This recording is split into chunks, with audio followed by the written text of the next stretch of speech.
¿Qué tal? Buenas noches a todas las que nos están siguiendo en esta emisión número 23 de Luciérnagas. Estamos de vuelta. Hoy vamos a discutir varios temas, varios tópicos. Ustedes ya vieron el título de esta transmisión. Vamos a hablar del intervencionismo de Estados Unidos en varias partes del mundo, especialmente en América.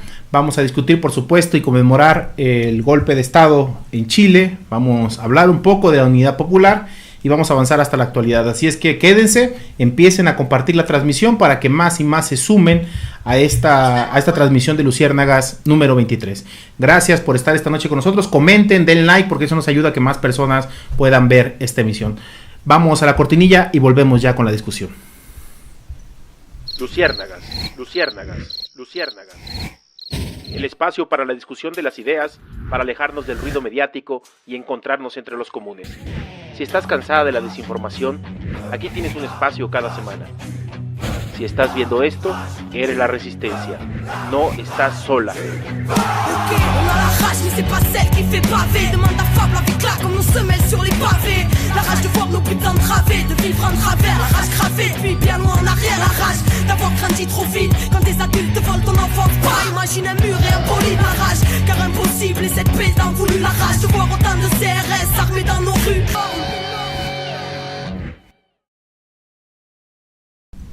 Ya estamos de vuelta en esta transmisión de Luciérnagas. Decíamos, hoy vamos a hablar sobre el intervencionismo de Estados Unidos en América Latina. Alrededor de 50 intervenciones en 50 años de los estadounidenses en distintas partes de América. Aquella doctrina de América para los americanos basada en la sangre, en la colonización de nuestros territorios. Hoy tenemos dos invitados muy importantes. Tenemos al lado derecho a Lenin. Lenin, buenas noches. Buenas noches. Tenemos a Luis. Luis, buenas noches. Buenas noches, Mo. Vamos a discutir ampliamente y queremos iniciar pues conmemorando lo que hace unos días, el pasado 11 de septiembre, se cumplieron ya 44 años del golpe de Estado en Chile, oficialmente la instauración del neoliberalismo en América, un paso importante para los capitalistas del mundo, la concreción con sangre, con fuego, con terror de una conversión del sistema capitalista al neoliberalismo, una nueva cara que hoy vamos a discutir. ¿Quién quiere hablar sobre el tema chileno? ¿Qué estaba pasando allá? ¿Qué era la Unidad Popular? ¿Quién era Salvador Allende? ¿Qué proceso se está viviendo y por qué los Estados Unidos tuvieron que intervenir mediante un golpe militar? Bueno, buenas noches a todos los que nos ven y nos escuchan en esta transmisión de Luciérnagas. Pues es cierto, es importante analizar el tema de la intervención o del intervencionismo norteamericano en el mundo a partir de una fecha que es emblemática para América Latina. En este caso es el golpe de Estado al gobierno de Salvador Allende. Solamente para recordar un poquito, Salvador Allende había ganado la presidencia de Chile 3 años antes, en 1970, a partir de un gran movimiento popular, un movimiento obrero que aglutinaba las principales fuerzas progresistas y revolucionarias de aquel Chile. En respuesta a la avanzada del movimiento obrero, de la influencia del pensamiento socialista y marxista en América Latina, Estados Unidos inicia un proceso de política de intervención y de golpes de Estado en toda América Latina.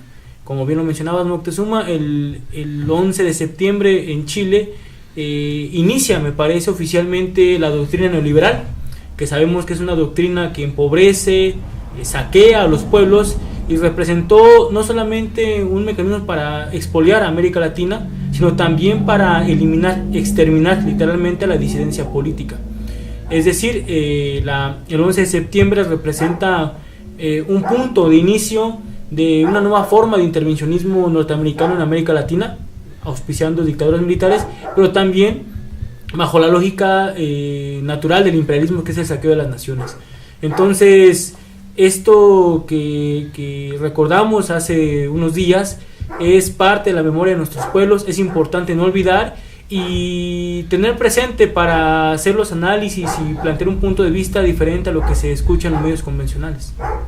Sí, y esto es lo que nos parece importante rescatar esta noche, que es pues que la intervención norteamericana es constante, es permanente en nuestra historia latinoamericana y que debemos de tener esa memoria fresca, sobre todo con un gobierno tan entreguista como el que tenemos hoy de Enrique Peña Nieto. ¿Tú qué puedes recordar del tema de la Unidad Popular en Chile? Sí, claro. Bueno, pues el pueblo chileno soberano decide cambiar su forma de gobierno, decide construir una democracia popular donde los trabajadores, las trabajadoras puedan realmente controlar su destino, administrar las riquezas de su país y destinar esos ingresos para los derechos sociales, para garantizar los derechos sociales para toda la población.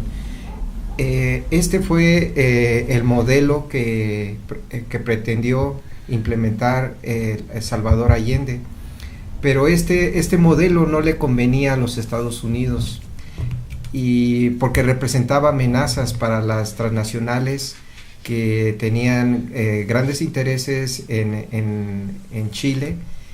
Y bueno, a partir de ahí los estadounidenses, a través de la CIA y otro tipo de organismos, empieza a preparar el golpe desde el punto de vista político, dándole juego a grupos conservadores, conspirando junto con los militares de aquella época, encabezados por Augusto Pinochet, quien traiciona, y debemos decirlo así, a Salvador Allende, porque Salvador Allende en un momento dado le confía el control del ejército pensando que era un hombre leal a él, pagaría con su vida esa confianza que deposita en Augusto Pinochet.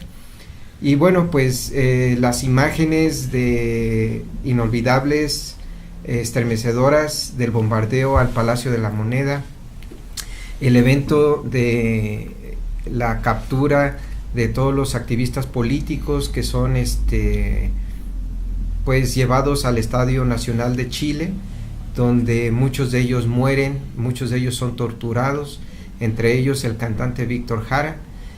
Y bueno, pues el 11 de septiembre empieza una noche oscura en Chile, una noche de terror, una noche que duró muchos años, donde desapareció por completo la democracia, donde pues se cegaron vidas, se cegaron esperanzas, se aplastó de la forma más sangrienta posible las aspiraciones de un pueblo libre y soberano. Eso es lo que ocurrió ahí. Y un poco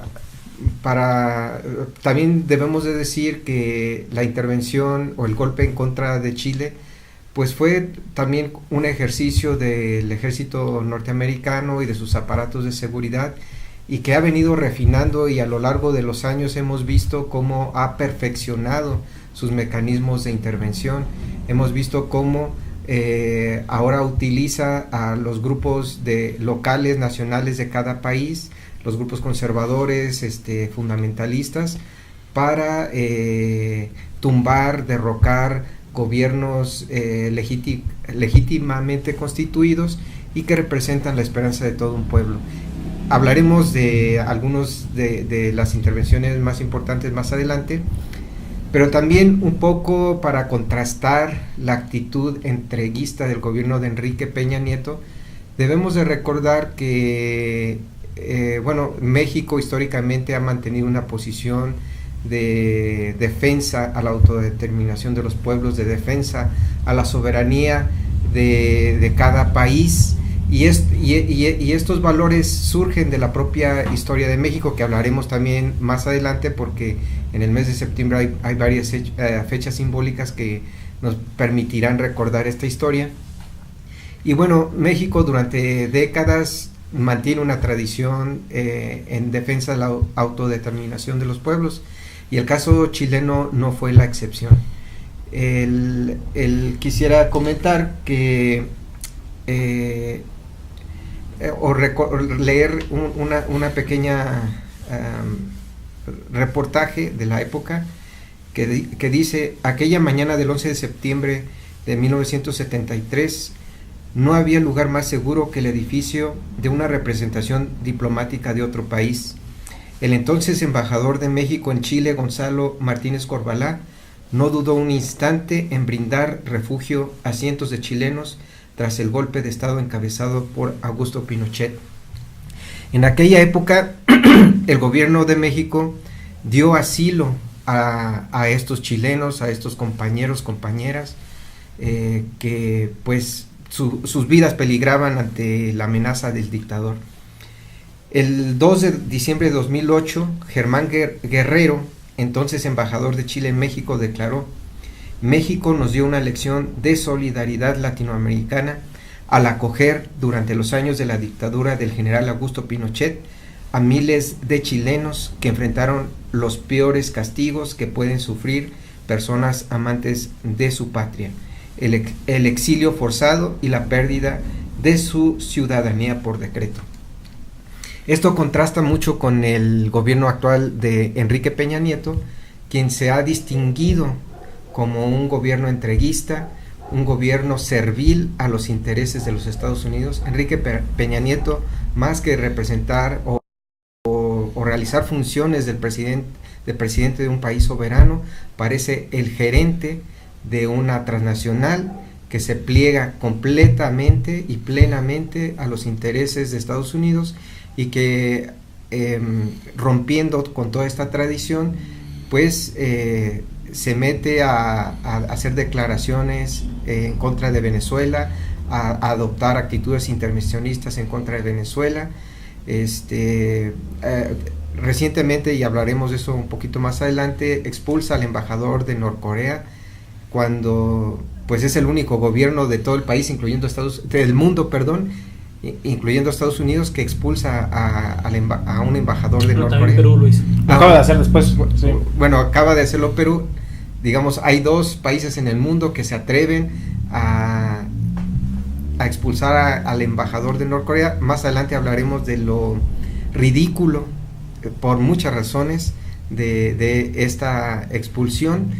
Se ha mantenido totalmente callado ante las agresiones recientes de Estados Unidos en contra del pueblo de Cuba y en contra de los pueblos del mundo. Recién iniciado su mandato, Trump autorizó el disparo de 7 misiles contra Siria, y pues el gobierno mexicano no dijo nada. Pareciera que es correcto que Estados Unidos bombardea a Siria. No es capaz de levantar la voz y condenar estas agresiones militares. Entonces, bueno, la memoria del golpe chileno pues nos viene a la memoria muchos recuerdos tristes. Termino diciendo cómo a través de la bota militar aplastan los sueños y esperanzas de un pueblo. Sí, hay 2 momentos para pasar a la siguiente parte, que queremos discutir la actualidad del golpe del 73. Previo al golpe empieza a dar los paros empresariales, comienza a ver las huelgas patronales, sobre todo el sector del transporte, empieza a ir una huelga amplia. Uno de los dirigentes del movimiento izquierda revolucionaria chileno, Enríquez, hace un discurso memorable donde vislumbra ya el golpe de Estado y pide al gobierno de la Unidad Popular que den un paso adelante antes de que esto ocurra. Lamentablemente, pues eso no se dio así, y Allende toma las decisiones que toma, confía en el aparato militar, cree en la lealtad de los militares, que fue traicionado después él y todo el movimiento de la Unidad Popular, que conllevó una gran masacre. Y también el discurso de Allende, el último discurso, pues es memorable porque deja trazos para la historia y deja palabras que motivan y ayudan a seguir en esta lucha por cambiar nuestros países en América Latina.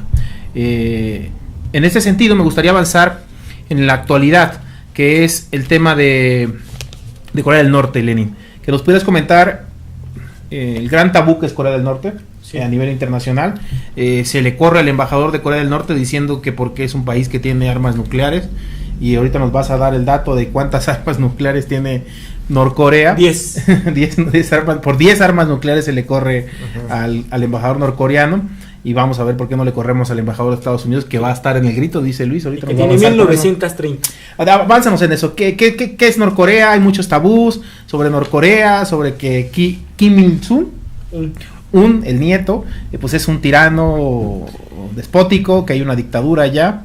Platícanos un poco de Norcorea. Bueno, el tema de Norcorea es complejo, tiene por lo menos más de medio siglo para intentar explicarlo, pero me parece que podemos hacer algunas directrices que nos ayuden a entender el conflicto. Desde la perspectiva norteamericana, el tema de Norcorea se explica a partir de 3 fenómenos. Uno es la presión que ha recibido Donald Trump de la industria y el complejo industrial militar norteamericano. Es bien conocido que sus principales asesores o los jefes de su equipo más cercano, colaboradores, son militares. Jason Mattis, John Kelly, todos ellos tienen fuertes vínculos con la industria militar. Asume la posición, se devela que son empresas como Raytheon, por ejemplo, o Boeing, que le meten mucho dinero a su campaña, a cambio precisamente de garantizar un crecimiento de las acciones y el valor de estas empresas. Inmediatamente, como bien lo dice Luis, cuando Trump lanza más de 50 misiles a Siria, las acciones de estas empresas se van por el cielo. Entonces, un primer fenómeno que explica el tema de Norcorea es la presión del complejo industrial militar sobre Trump y esta visión militarista en términos, digamos, de económicos. El segundo fenómeno es que en realidad Trump está militarizando la zona para preparar un posible conflicto militar con China. A Trump le interesa mucho seguir desplegando estos sistemas de defensa antiaéreas de largo alcance como amenaza y contención a la importancia que tiene China y que tiene Rusia en la zona del Pacífico. Y el tercer elemento que explica el conflicto en Corea es que en Corea se está planeando una posible intervención. Hay algunos análisis, por ejemplo, realizados por el diario inglés The Guardian, que estiman que la riqueza mineral de Norcorea asciende a más de 10 billones de dólares. Es decir, hay por lo menos tres motivos de la tensión en la península coreana.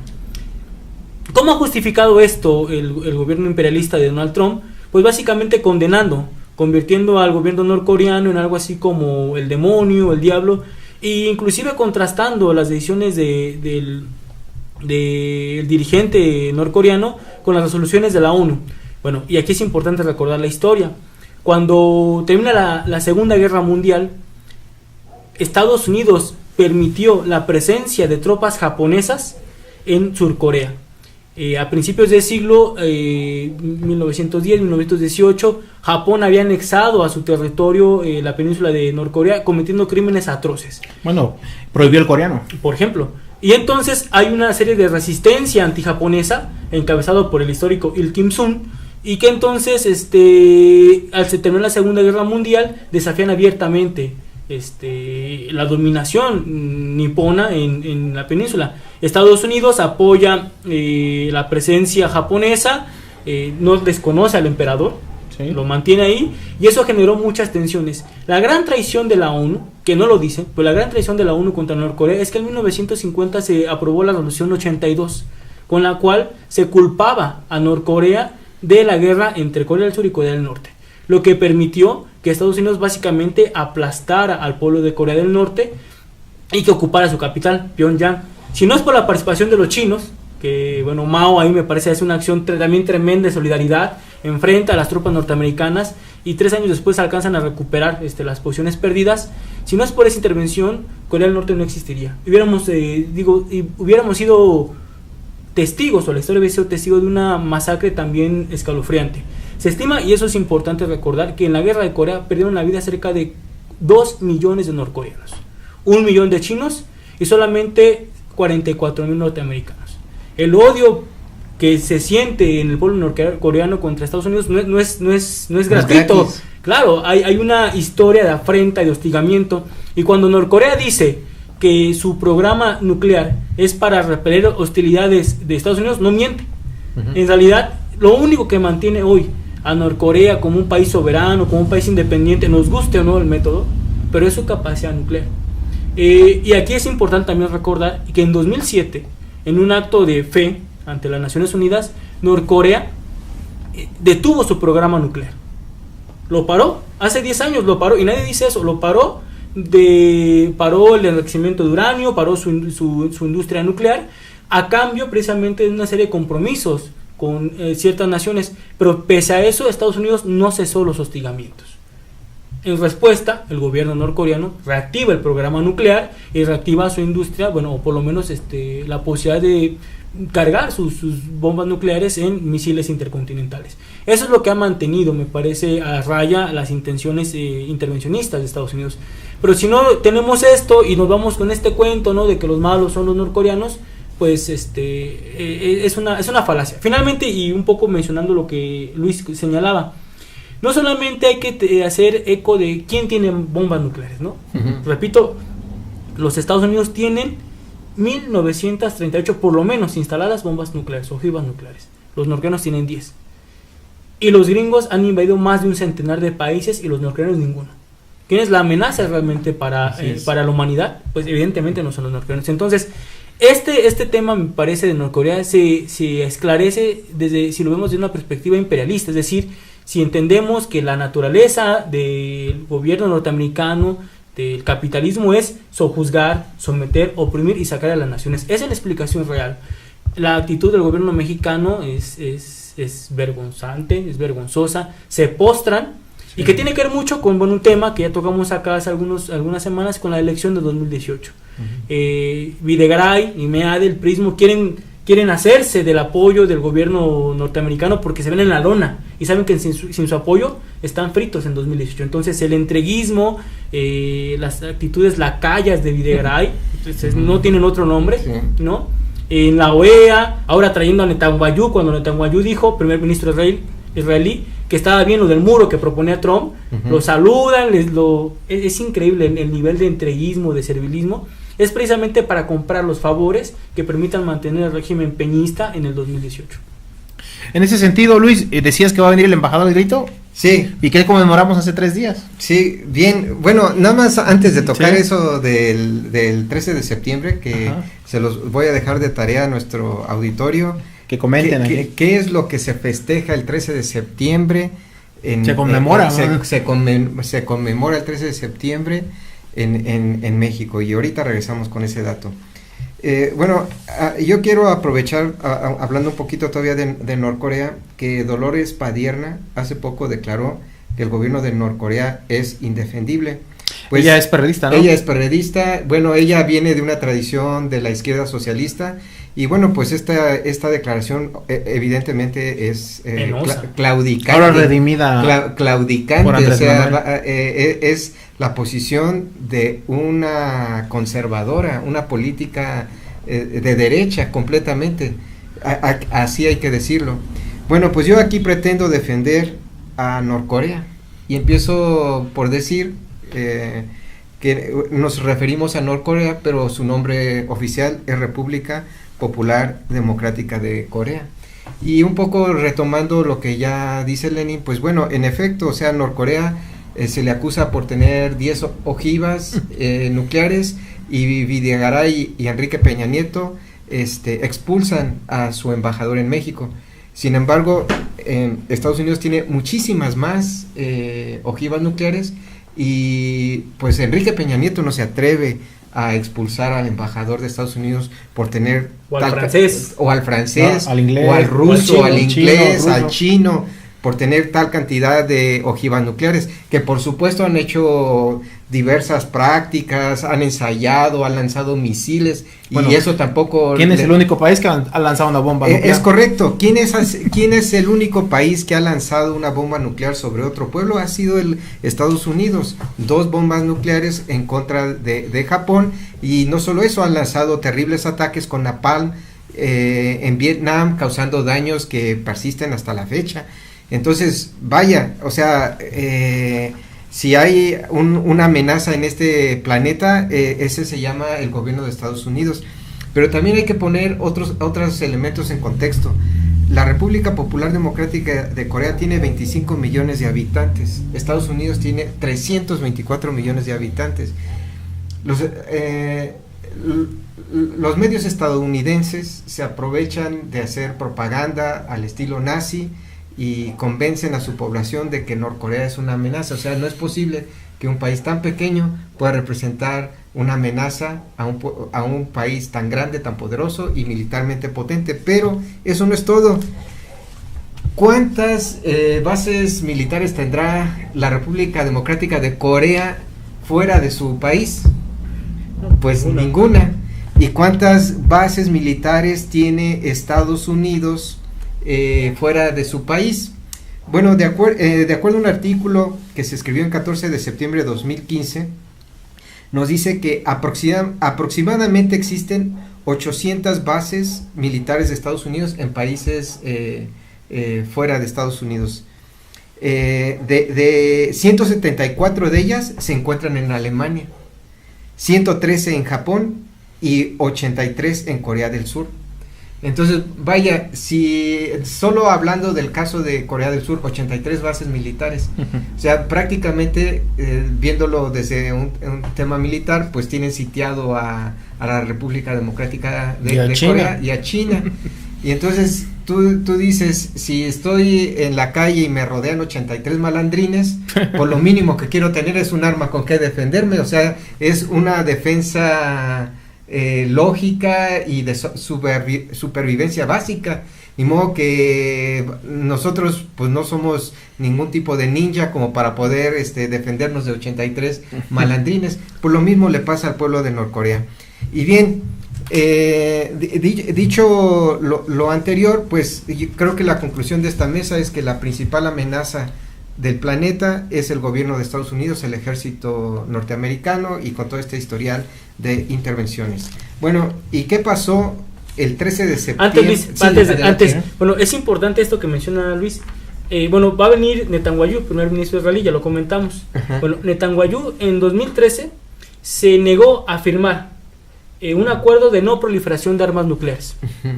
Israel, evidentemente aliado incondicional de Estados Unidos, siempre vota a favor del bloqueo contra Cuba, por cierto, tiene aproximadamente 100 ojivas nucleares. Todos los países árabes en 2012, 2013 hicieron gestiones diplomáticas para, digamos, eliminar, erradicar las armas nucleares de Medio Oriente. Israel no aceptó y Estados Unidos no lo condenó, ni el Consejo de Seguridad de la ONU lo condenan. Cuando Israel, por ejemplo, sí es responsable del genocidio de un pueblo completo. No, y robarle su territorio. Es responsable del genocidio palestino desde hace 50 años. Sí. Y viene en los próximos días y no vemos ninguna condena del gobierno mexicano. Entonces, eso habla de la hipocresía de la diplomacia mexicana, pero también la hipocresía de la democracia internacional, o también de la hipocresía del Consejo de Seguridad de la ONU.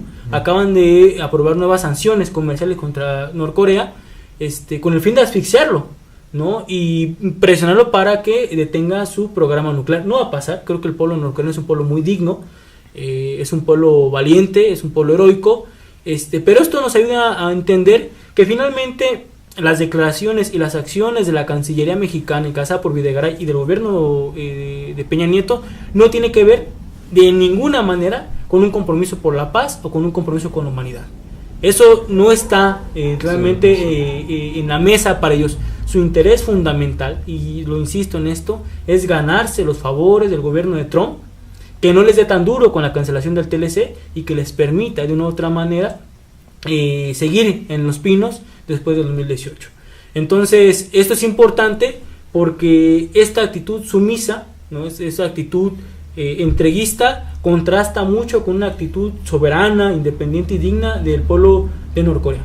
Como todos los países tiene sus críticas, pero debemos de respetar la libre autodeterminación de las naciones y que los pueblos sean quienes defiendan su futuro. Entonces, eso es muy importante señalarlo. Antes, bueno, de que pasemos a la trivia que puso Luis en la mesa. Así es. Bueno, y el 13 de septiembre, pues en la escuela nos enseñan que es el Día de los Niños Héroes y nos hablan de una gesta heroica. Pero esa gesta heroica no fue tal, fue una derrota. Fue una derrota, pero primero durante las clases de la escuela, pues inexplicablemente hay un combate en el castillo de Chapultepec. De repente llegan unos malosos gringos. Exacto, y mueren los niños héroes y como que hay fin de la historia. Pues no, el 13 de septiembre el ejército de Estados Unidos toma militarmente a la Ciudad de México. El 13 de septiembre es derrotado el ejército mexicano por el ejército estadounidense. Este 13 de septiembre recién se acaban de cumplir 170 años de esa toma militar. Y resultado de esa toma militar, México pierde más de la mitad de su territorio. La California, Texas, Nuevo México, Arizona, Utah, Wyoming y bueno, pues una gran cantidad del territorio. Esta guerra, la intervención estadounidense concluye hasta el 2 de febrero de 1847. Bien, pues el siglo XIX, la historia del siglo XIX en México está plagada de intervenciones.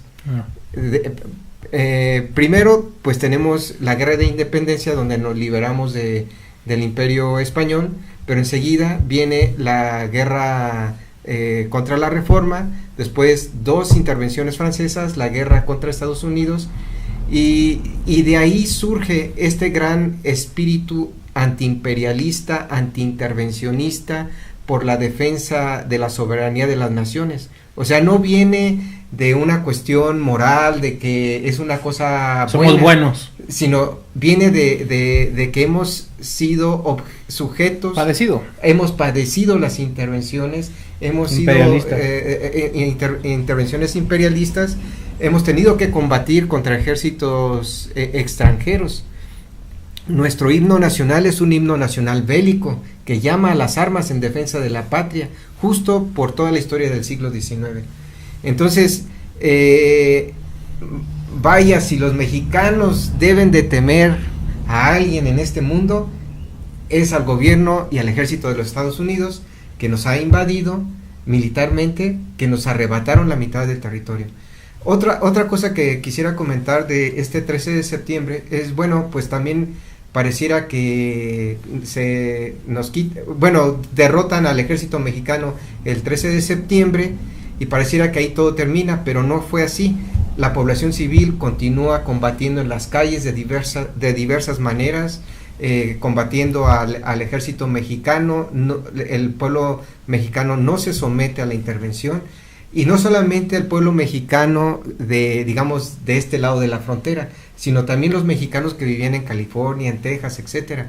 Ellos también oponen una resistencia férrea al invasor, y finalmente son sometidos militarmente, son despojados de sus propiedades. O sea, California no siempre fue de los gringos y pertenece a los gringos por medio del despojo, y los despojados fueron mexicanos y mexicanas, fueron masacrados mexicanos y mexicanas para obtener esas tierras. No es una historia de amor, no es nada por el estilo. Entonces, bueno, eso es lo que tenemos, lo que ocurre el 13 de septiembre de 1847, y pues todas las consecuencias que eso tiene para nosotros. Pero la intervención norteamericana en México no termina ahí. Hay otra intervención brutal, que es el asesinato de Francisco I. Madero. Siendo presidente de la República, el gobernador el embajador de Estados Unidos, Henry Lane Wilson, pues facilita a un grupo de conservadores para derrocar y asesinar a Francisco I. Madero. Y eso se nos olvida constantemente, o bueno, no es que se nos olvide. La historia oficial trata de que olvidemos estos pasajes para que no tengamos esta enemistad con el gobierno y el ejército de Estados Unidos.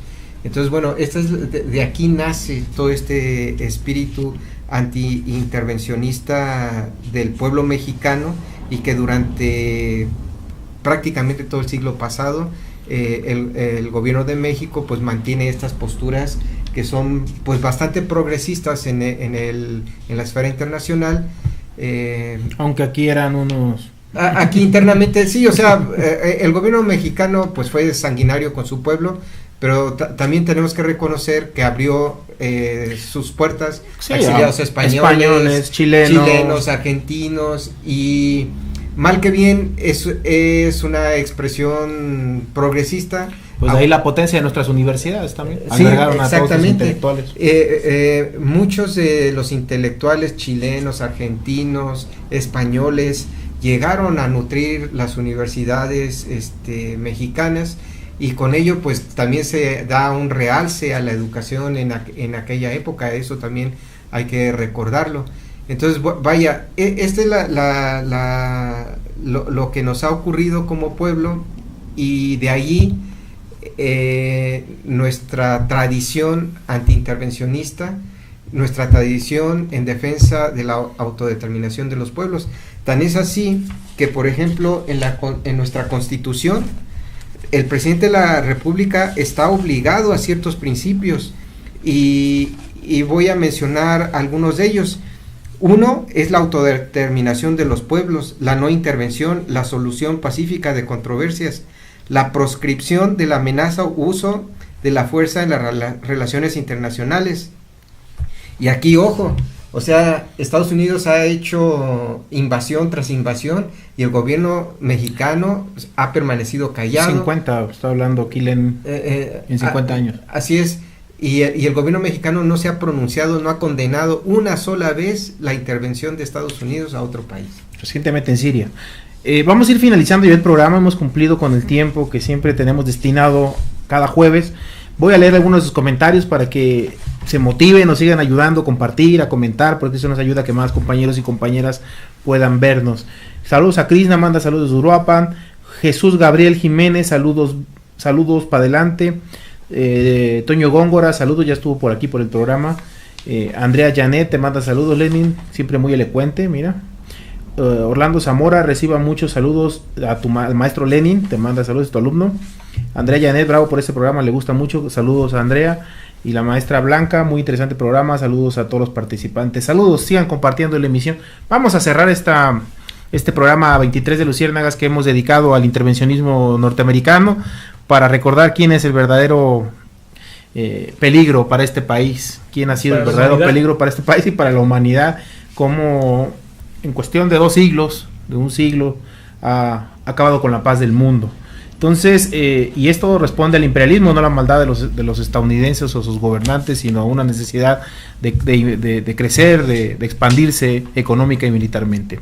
Lenin, ¿qué conclusión podrías llegar en este tema? Y después me gustaría que Luis, antes de concluir, me ayudara con que parecía que había un arreglo con Cuba, lo había anunciado Barack Obama, y había un retroceso en la política de Trump. Si quieres vamos con eso para ir ya a las conclusiones finales. Sí, pues en efecto, Barack Obama había acordado levantar el bloqueo económico en contra de Cuba, un bloqueo que es un genocidio. Es una cosa terrible y que no tiene otra razón más que doblegar a un pueblo soberano para que ajuste su forma de gobierno a los gustos de los Estados Unidos, a los gustos de las grandes transnacionales, a los gustos de los monopolios. Y el pueblo cubano se ha resistido con dignidad y se mantiene firme. Y bueno, pues quien haya tenido la oportunidad de ir a Cuba y conocer a los cubanos, pues están dispuestos a dar la vida en defensa de esa dignidad, de su derecho a existir. Pues recientemente, el 8 de septiembre, durante que el huracán Harvey azotaba Texas, Trump aprovechó la coyuntura ahí para hablar del huracán. Para mientras que todo el mundo estaba ocupado del huracán, firmaba la renovación de la llamada Ley de Comercio con el Enemigo, un estatuto de 1917 que sustenta el bloqueo económico impuesto a Cuba. Entonces, en medio de ese huracán, pues Trump aprovecha para darle una patada más al pueblo cubano y decirle, pues insistimos en el bloqueo. Algo totalmente criminal, algo totalmente fuera de la razón, y nuevamente el gobierno de Enrique Peña Nieto, calladito, no dice nada, no expulsa al embajador de Estados Unidos, por supuesto, muy por el contrario, el próximo 16 de septiembre, estará presente en el balcón presidencial el secretario de la Defensa de Estados Unidos, James Mattis, apodado Mad Dog, que traducido al español puede ser perro rabioso o perro loco, y este apodo pues se lo debe a su ferocidad en contra del enemigo, su crueldad, etcétera, en contra de los enemigos. Entonces este personaje estará en el finísima persona, una persona non grata. Desde aquí, desde esta mesa, declaramos a ese individuo como una persona non grata para México y para el mundo. Entonces ese individuo estará ahí compartiendo con Enrique Peña Nieto el grito de independencia. Sería como también el donkey, ¿no? Rabioso. Bueno, hay un animal mitológico que digamos tiene cuerpo de burro y en las patas tiene garras. Ese sería Este sería el perro rabioso y el burro con garras. Así es, o sea, un pendejo con poder. Eso es, ahí los vamos a tener a los dos juntos. Bueno, Lenin, conclusiones finales. Ha sido muy bueno el programa, ha tenido muy buena audiencia, muchos compañeros han compartido y compañeras la transmisión. ¿Qué te deja? ¿Qué reflexiones dejas de la historia intervencionista de Estados Unidos? Bueno, de la intervención del 47 en México, pasando por la intervención en Corea, la intervención en Chile, Siria, ahora intento de intervención en Norcorea, sus amenazas contra el pueblo venezolano, pues demuestran lo que ya los clásicos del marxismo decían, ¿no?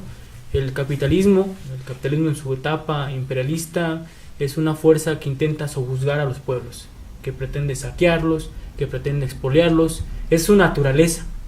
Y creo que estos análisis se han dejado fuera del movimiento social y tenemos que retomarlos.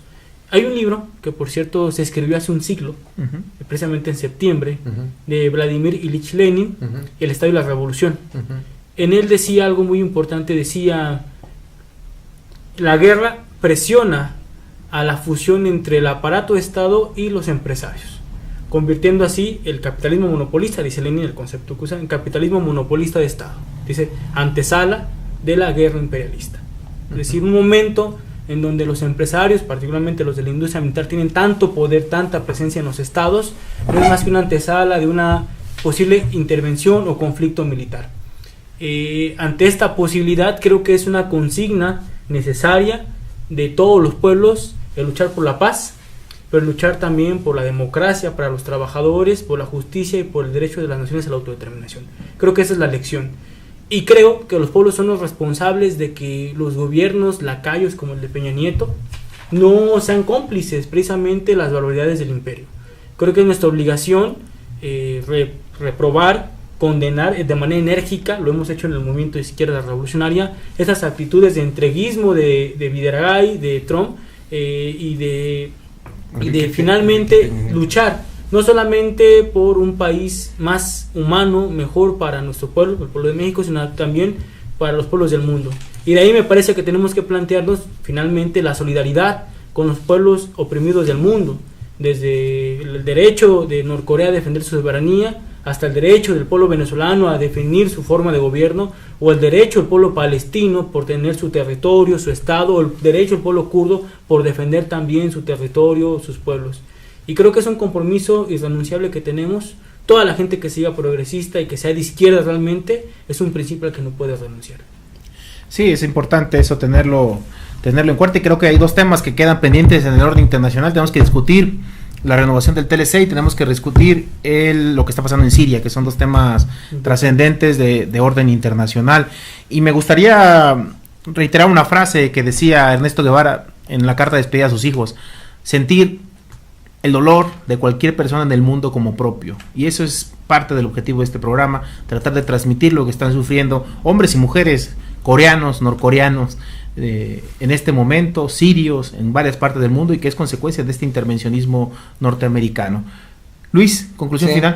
Bueno, la doctrina Monroe, que dice América para los americanos, fue elaborada por John Quincy Adams, presidente de Estados Unidos en el año de 1823, y establecía que cualquier intervención de los europeos en América sería vista como un acto de agresión que requeriría la intervención de Estados Unidos. Es decir, desde 1823 Estados Unidos considera al continente americano en completo como parte de su patio trasero, como parte de su propiedad, y está dispuesto a defenderlo.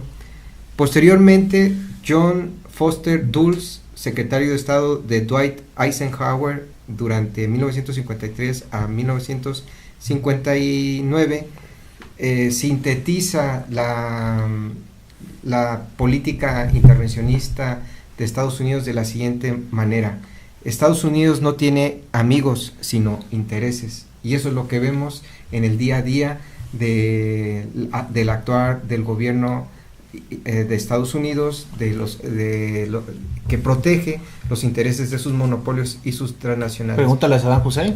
Exactamente.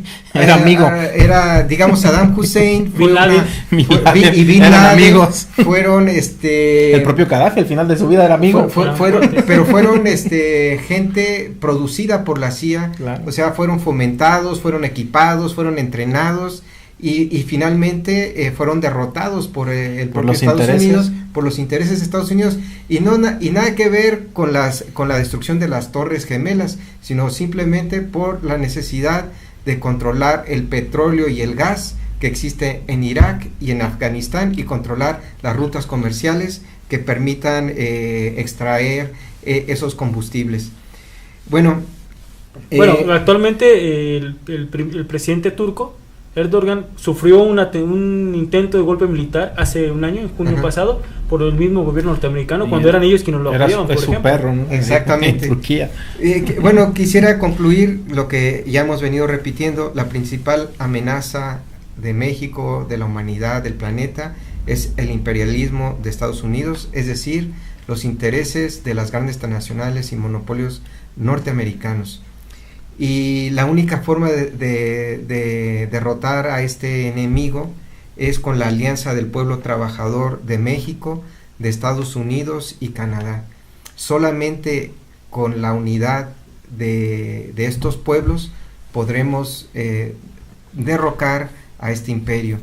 Hoy más que nunca tenemos que lanzar políticas de alianza, de solidaridad, de fraternidad con estos pueblos que acabo de mencionar, con los pueblos de Latinoamérica.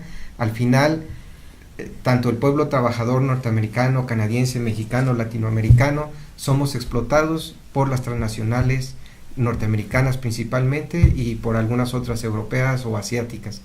Entonces, la respuesta está en estos pueblos, está en la posibilidad de constituir una mayoría política que derrote a la minoría empresarial, transnacional, que representa mucho menos que el 1% de la humanidad.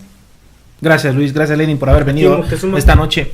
Un país que se fundó en el esclavismo, en la sangre, en la imposición, en la invasión, no puede darle lecciones de democracia a nadie. Un país que es gobernado por un supremacista blanco no puede venirnos a dar lecciones de democracia a nadie. Es importante este comentario que pone un compañero: en Venezuela pudo más la inteligencia popular que el intervencionismo gabacho. Gran lección la que nos dieron, pero sobre todo queda desnudo el entreguismo de Peña, Videgaray y otros. México necesita defender su soberanía popular. Buen tema. Saludos, Lenin. ¿Qué documento, libro recomiendan? Recomendó El Estado de la Revolución. Está en la página mirmexico.mx, descárguenlo, ahí lo pueden encontrar. O que revisen los documentos que hemos publicado en el MIR, están en la página del MIR sobre la coyuntura actual o el análisis del capitalismo contemporáneo. Ahí están en la página del MIR. Entre nuestra página mirmexico.mx. Este fue un tema importante, tenemos que discutir, tenemos que saber quiénes son los nuestros en México y en el mundo. Y los nuestros no son los sionistas, los nuestros no son los imperialistas norteamericanos. Gracias por haber estado esta noche en Luciérnaga, gracias por haber compartido esta emisión. Vamos a volver, siguiente emisión internacional. ¿Les parece que discutamos de Siria? De Siria. TLC.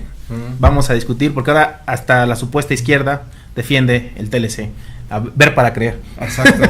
Entonces hay que discutir ampliamente. Han dejado de leer a Lenin, pues. ¿Qué economía queremos? Han dejado de leer a Lenin. Bueno, hay que ser más exacto con el término izquierda. O sea, no todos los que se dicen izquierda realmente lo son. La izquierda es la expresión política del pueblo trabajador. Nada más. Y quien no defienda esos intereses simplemente es un político de derecha. Así es. Gracias por haber estado acá. Si estuvieron aquí son la resistencia y no están solas. Compartan la transmisión. Nos vemos el próximo jueves. Luciérnagas, luciérnagas, luciérnagas. El espacio para la discusión de las ideas, para alejarnos del ruido mediático y encontrarnos entre los comunes. Si estás cansada de la desinformación, aquí tienes un espacio cada semana. Si estás viendo esto, eres la resistencia. No estás sola. Ok, on a la rage, mais c'est pas celle qui fait baver. Demande à Fab, la vie claque comme nos semelles sur les pavés. La rage de voir nos putains de través, de vivre en travers. La rage gravée, puis bien loin en arrière. La rage d'avoir grandi trop vite. Quand des adultes te volent ton enfance, pas imagine un mur et un bolide. La rage, car impossible, et cette paix t'en voulu. La rage de voir autant de cerfs